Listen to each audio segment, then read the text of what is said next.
কি খাচ্ছ?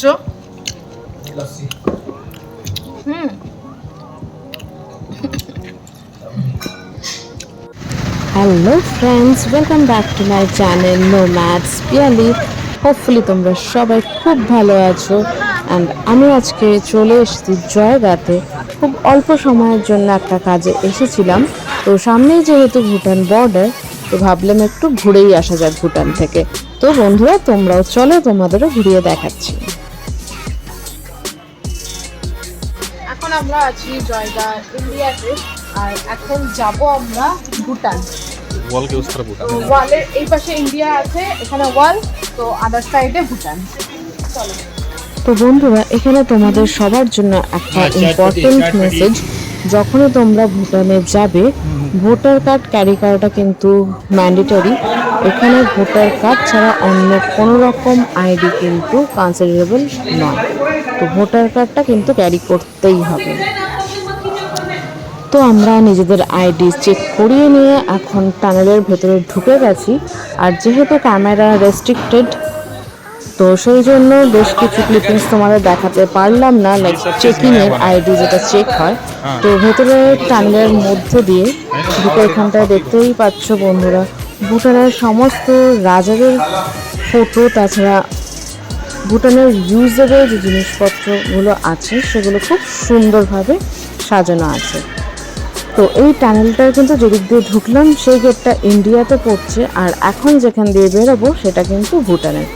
আর এখানে ইমিগ্রেশন প্রসেস কমপ্লিট করিয়ে নিয়েছি, আর এবার আমরা চলে যাচ্ছি সোজা ভুটান।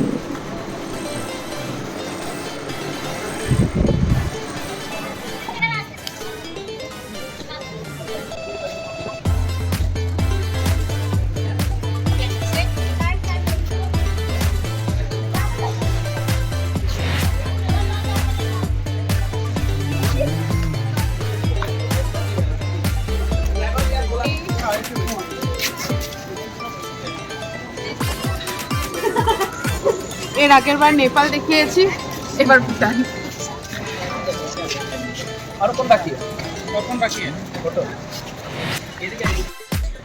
তো ভুটানে এন্টার করার পরও কিন্তু পুরো ছবিটা একেবারে পাল্টে গেল। শুধু একটা দেওয়ালের তফাৎ, আর এই পাশে দেখো পরিষ্কার পরিচ্ছন্ন পরিবেশ। তো অনেক সকালে বেরিয়েছি, তো ভাবলাম আগে লাঞ্চটা সেরে ফেলি, তারপর না হয় ঘোরা যাবে।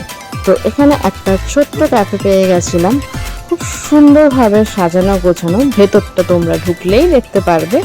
তো চলো এবার ভেতরটা দেখে নাও।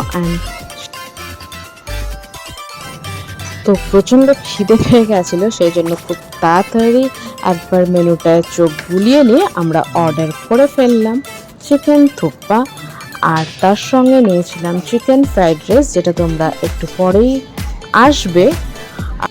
আর এখানকার থুপ্পাটার টেস্ট কিন্তু ইন্ডিয়ার থেকে একটু আলাদা, একটা বেশ স্ট্রং ফ্লেভার মুখে আসছে। আর আমার সঙ্গে আমার বেশ কিছু বন্ধুরা কাম কলিগরাও ছিল, তো ওরা অর্ডার করে নিয়েছিল চিকেন থালি। আর এই থালিতে দেওয়া হয়েছিল প্লেন রাইস, আলু ভাজা, ডাল, চিকেন অ্যান্ড স্পেশাল লস্যি। আর তার সঙ্গে কিন্তু আমার চিকেন ফ্রাইড রাইসও চলে এসেছে ইতিমধ্যেই। আর এখানকার চিকেন ফ্রাইড রাইসটাও আমাদের ইন্ডিয়ার থেকে বেশ আলাদা, কারণ যেটা দেখতে পাচ্ছি চিকেনগুলো ড্রাই করে ওরা স্টোর করে রাখে, তো সেই জন্য একটু টাইট হয়ে যায়, একটু ক্রাঞ্চি আর কি, চিকেনটা সফট ভাবটা থাকে না। কিন্তু ওভারঅল খেতে বেশ ভালোই ছিল, আর খিদে পেয়ে গেছিলো, তাই সব কিছুই কিন্তু ভালোই লাগছিল। তো লাঞ্চ ছেড়ে এবার বেরিয়ে পড়েছি, একটু জাস্ট একটা রাউন্ড ওয়াক করে আমরা বেরিয়ে যাব। তো সামনেই বেরিয়ে দেখলাম একটা পার্ক মতন আছে, তো ভাবলাম সেখানেই একবার ঘুরে যাওয়া যায়।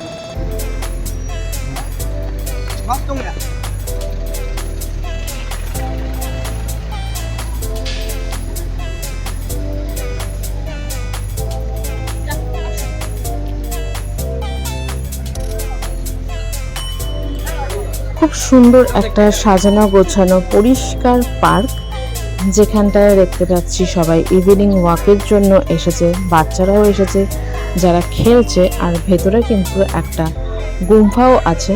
সেখানটায় বেশ টুরিস্টরা তো আছেই, তার সঙ্গে সঙ্গে লোকাল লোকজনও আছে।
তো এখন প্রায় সন্ধ্যা হয়ে গেছে, এবার ফেরার পালা। কারণ এখান থেকে শিলিগুড়ির ডিস্টেন্স প্রায় 4 ঘন্টা, তো রাত অনেকটা হয়ে যাবে। তো আমরা এখন বেরিয়ে পড়ছি। তো সুন্দর ফুটপাত করা আছে রাস্তায়, তো সেই ফুটপাত ধরেই আমরা আবার সেম প্রসেসে আমরা বেরিয়ে পড়ব। খুব ডিসিপ্লিন একটা জায়গা যেটা দেখতে পেলাম। তো এখানটা আবার যেটা লাইনে দেখতে পাচ্ছ, ইমিগ্রেশন প্রসেস কিন্তু শুরু হয়ে গেছে। ঘোরা হয়ে গেছে, এখন আমরা সেম ভাবে এক্সিট করছি। তো এক্সিট গেটের দিকে যাচ্ছি।